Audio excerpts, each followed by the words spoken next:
Welcome. आप सभी तालिबे इल्म का इस्तकबाल है। 10वीं जमात पास करके आप 11वीं जमात में अब दाखिल हो चुके हैं। आपने 11वीं जमात में साइंस चुना है। साइंस ये ऐसा टॉपिक है जो आपको हर चीज़ के बारे में मालूमात देता है, लेकिन एक बात जहन में रखनी है, आपने साइंस लिए है, आपको मेहनत करनी है, बहुत ज़्यादा मेहनत करनी है। आपने 10वीं में जो मेहनत किए है उससे कई गुना ज़्यादा मेहनत करनी है। पास होना बहुत आसान है, लेकिन परसेंटेज लाना है आपको, क्योंकि अगर कहीं दाखिला लेना है तो आपको परसेंटेज की बहुत ज़्यादा ज़रूरत होगी, और ये परसेंटेज आपको मेहनत से ही हासिल होगा। अब साइंस के बारे में बता रहे थे आपको कि ये जो साइंस आपने चुने हैं, तो साइंस में आपको 10वीं जमात में एक ही किताब थी जिसमें तमाम जो है सब्जेक्ट एक ही किताब में दिए गए थे, लेकिन अब 11वीं जमात में वो सब बायफरगेट हो चुके हैं, अलग अलग हो चुके हैं। साइंस को 3 हिस्सों में बांट चुके हैं। एक फिज़िक्स, केमिस्ट्री और बायोलॉजी, ये 3 हिस्सों में साइंस बंट चुका है। तो आपको अलहदा अलग अलग स्टडी करनी है। शुरुआत करते हैं। शुरू करता हूँ अल्लाह के नाम से जो निहायत रहम और करम वाला है। तो हमने 11वीं साइंस के बारे में बता रहे थे। तो यहाँ पर जो आपके सब्जेक्ट्स है, पहला इंग्लिश, दूसरा उर्दू कंपलसरी सब्जेक्ट है, तीसरा मैथमेटिक्स या ज्योग्राफी। अब यहाँ पर आपको चॉइस है मैथ लेना है या ज्योग्राफी लेना है। जो बच्चे मैथ लेते हैं वो इंजीनियरिंग में दाखिला ले सकते हैं। Physics, chemistry, biology. यहाँ पर इंग्लिश जो है, इसका पेपर जो आपका होता है 100 मार्क्स का होता है, जिसमें 20 मार्क्स जो है इंटरनल है और 80 मार्क्स का थ्योरी पेपर रहेगा। उसी तरह उर्दू में भी 20 मार्क्स जो है प्रैक्टिकल रहेगा, ओरल रहेगा, और 80 मार्क्स का थ्योरी रहेगा। मैथमेटिक्स में सेम कंडीशन है, 20 मार्क्स का जो प्रैक्टिकल है और 80 मार्क्स का थ्योरम है, यानी थ्योरी है। फिज़िक्स में 70 मार्क्स का जो है थ्योरी पेपर रहता है और 30 मार्क्स का प्रैक्टिकल रहता है। पास होने आपको सिर्फ 35 मार्क्स लगते हैं, लेकिन एक बात जहन में रखिए, 35 मार्क्स पे अगर आप पास हो रहे हैं तो आपको कहीं पर भी एडमिशन नहीं मिलता। इंजीनियरिंग या मेडिकल में अगर आपको दाखिला लेना है तो आपको मिनिमम जो है ये पीसीबी ग्रुप में या पीसीएम ग्रुप में 50% मार्क्स होना। 50% यहाँ से मुराद है, यहाँ पर मैथ जो है ये 100 मार्क्स का है, फिज़िक्स 100 मार्क्स का, केमिस्ट्री 100 मार्क्स का, 300 मार्क्स हो चुके हैं। 300 में से मिनिमम आपको 150 मार्क्स अगर मिले तो ही आप उसके लिए लायबल हो। एलिजिबिलिटी कहा जाता है जिसे। तो आपको 150 मार्क्स यानी 50%, या मेडिकल में अगर दाखिला लेना है आपको तो फिज़िक्स, केमिस्ट्री, बायोलॉजी में इसमें मिनिमम आपको 150 मार्क्स लेना ज़रूरी है, ये बाउंड्री है। अगर आपको 149 मार्क्स यानी 149 भी है तो आपका इंजीनियरिंग में भी दाखिला नहीं होता, मेडिकल में भी दाखिला नहीं होता। तो आपको जहन में रखना है, और ये बहुत आसान है, मार्क्स लेना बहुत आसान है। अगर आपने मेहनत किए तो आप बआसानी से 80-90% आसानी से आप मिला सकते हैं। शर्त यह है कि आपको रेगुलर स्टडी करनी है, एट वंस स्टडी नहीं होती, आपको day to day daily study करनी है। आपको राइटिंग प्रैक्टिस करनी है। टीचर हजरात जो हमारे वीडियो अपलोड कर रहे हैं, आपको उसको नोटबुक में लिखना है और उसकी स्टडी करनी है। अगर आपके कोई शक अशुभार हो या कोई डिफ़िकल्टी हो तो आप कांटेक्ट कर सकते हैं। आपके पास व्हाट्सएप ग्रुप पे नंबर आ चुका है ऑलरेडी, तो आप पर्टिकुलर वो टीचर से आप बात कर सकते हैं। आप जो भी होमवर्क टीचर देगा आपको, वो आपको यानी यहाँ पर अगर आपको इंग्लिश के सर आपको होमवर्क दे रहे हैं तो इंग्लिश के जो सर है उनके व्हाट्सएप पर, पर्सनल व्हाट्सएप पर आपको वो होमवर्क अपलोड करना है। फ़ोटो निकाल कर आपके नोटबुक की आपको वो अपलोड करना है। उर्दू के सर अगर आपको होमवर्क दे रहे हैं तो आपको उनके नंबर पर, व्हाट्सएप नंबर पर फ़ोटो निकाल कर वो आपको अपलोड करने हैं। अब यहाँ math, physics, chemistry, mathematics, physics, chemistry, biology, ये एक्चुअली 4 मेन सब्जेक्ट है आपके साइंस ग्रुप के।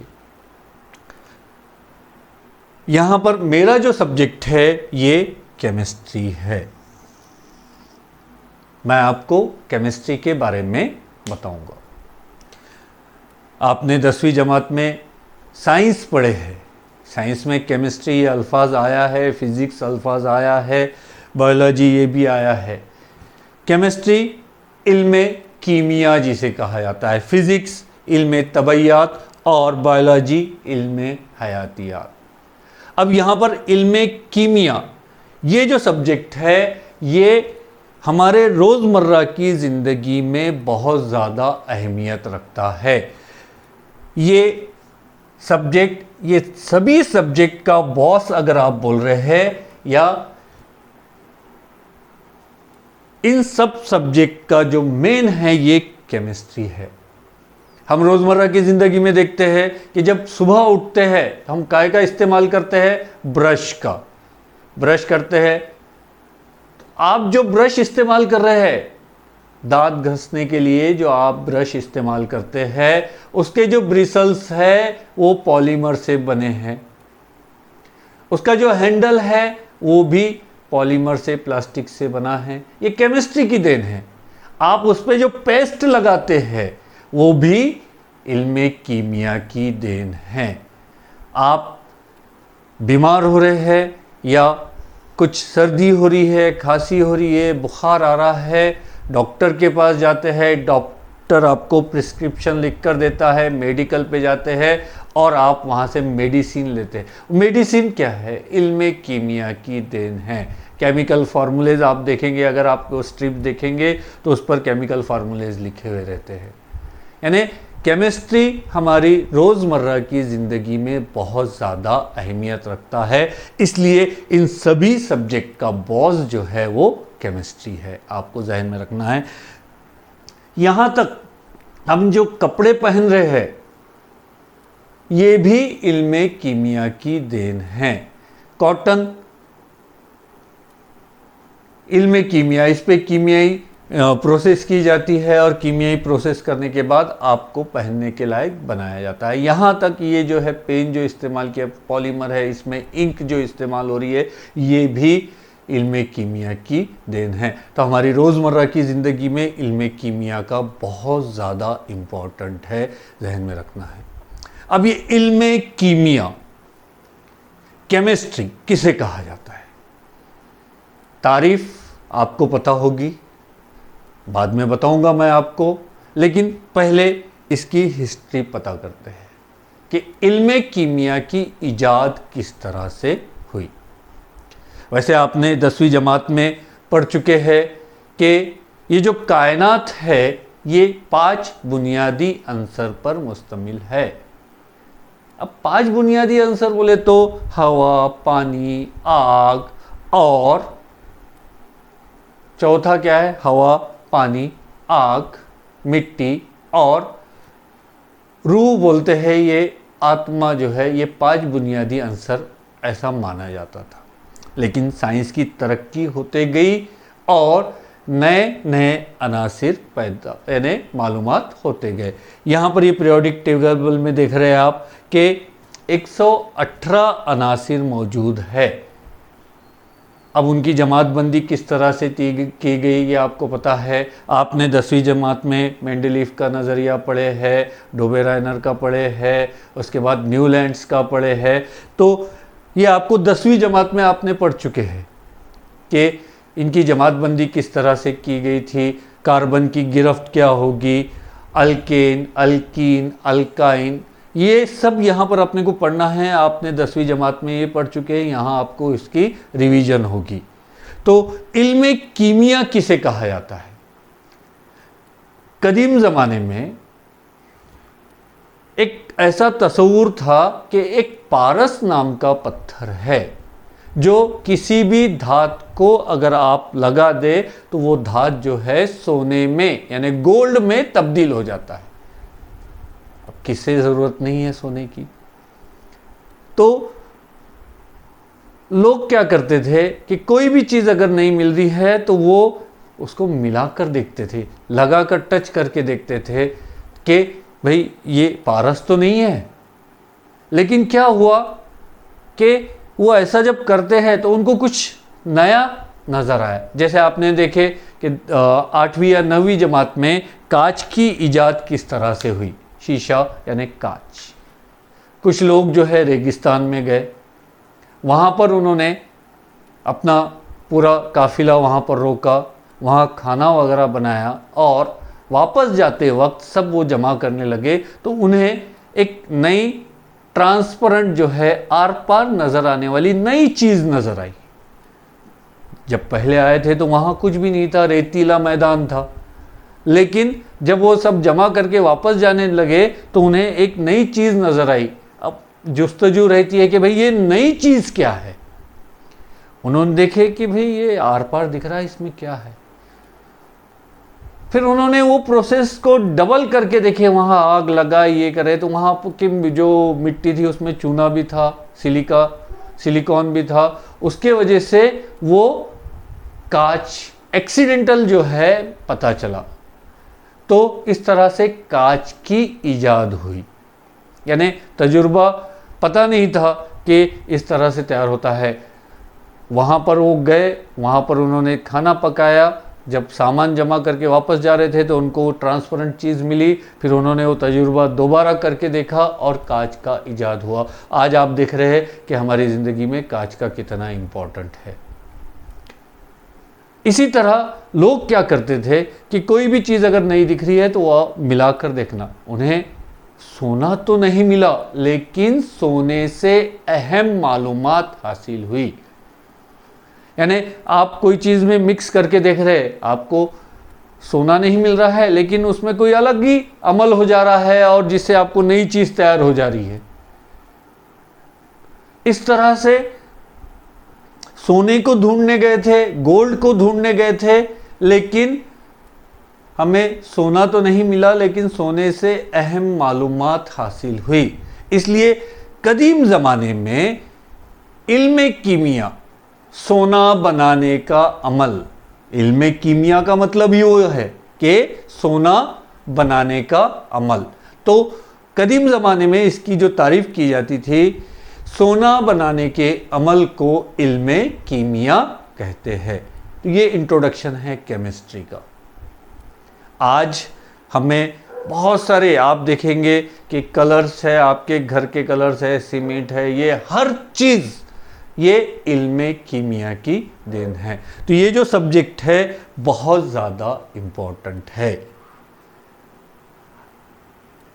केमिस्ट्री आपने 10वीं जमात में हाइड्रोकार्बन्स पढ़ चुके हैं। हाइड्रोकार्बन्स मीन्स ऐसे मुरक्कबात जिसमें सिर्फ हाइड्रोजन और कार्बन होते हैं। तो नेक्स्ट सेशन में आपका जो 11 का नया टॉपिक जो है हाइड्रोकार्बन्स वो शुरू करूँगा।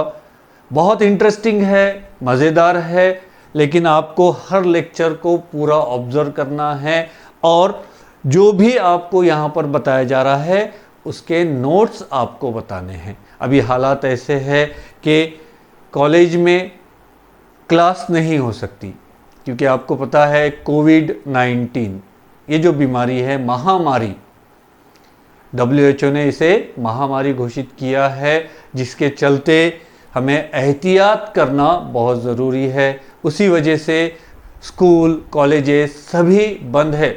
बंद से मुराद जो है कि ऑनलाइन टीचिंग शुरू है। हमारे टीचर हजरात जो है वीडियो रिकॉर्ड कर रहे हैं, यूट्यूब पर अपलोड कर रहे हैं और आपको उसकी लिंक भेज रहे हैं।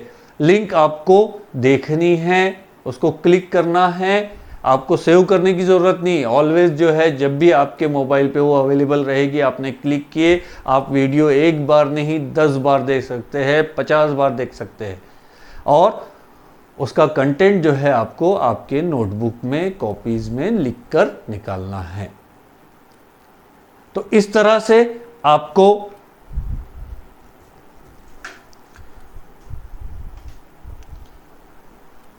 केमिस्ट्री के बारे में स्टडी करनी है। तो अगले सेशन में हम इल्मे कीमिया यानी केमिस्ट्री शुरू करेंगे। यानी कल आपका जो लेक्चर रहेगा हाइड्रोकार्बन पर। हाइड्रोकार्बन ये सबक है आपका, इसकी जमातबंदी किस तरह से की जाती है, क्लासिफिकेशन किस तरह से की जाती है, ये कल के टॉपिक में हम देखेंगे। मेन बात जो है आपको जहन में रखनी है कि माहौल जो है बहुत ज़्यादा ख़राब शुरू है।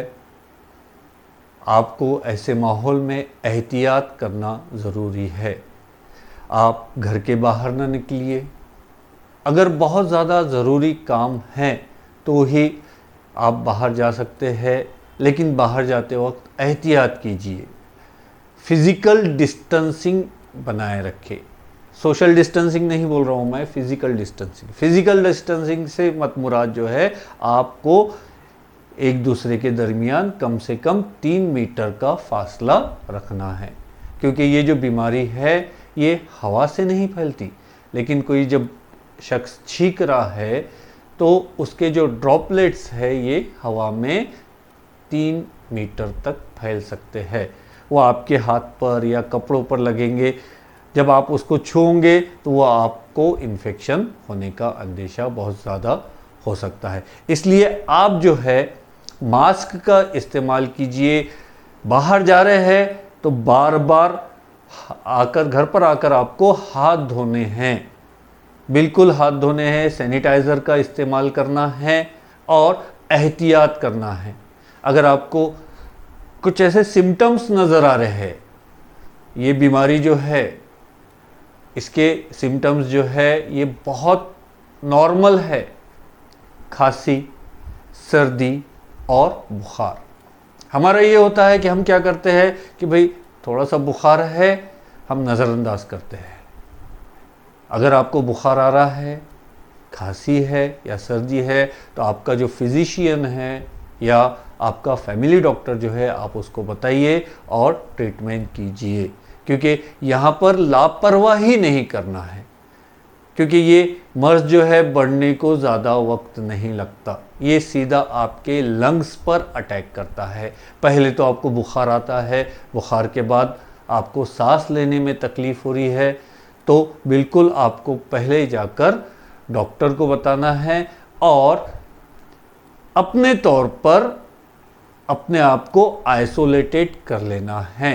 यानी अपनी वापरी हुई जो चीज़ें हैं, गिलास है, बर्तन है या टॉवेल है, इसको अलहदा रखना है और घर के लोगों से सोशल डिस्टेंसिंग, फिज़िकल डिस्टेंसिंग रखना है।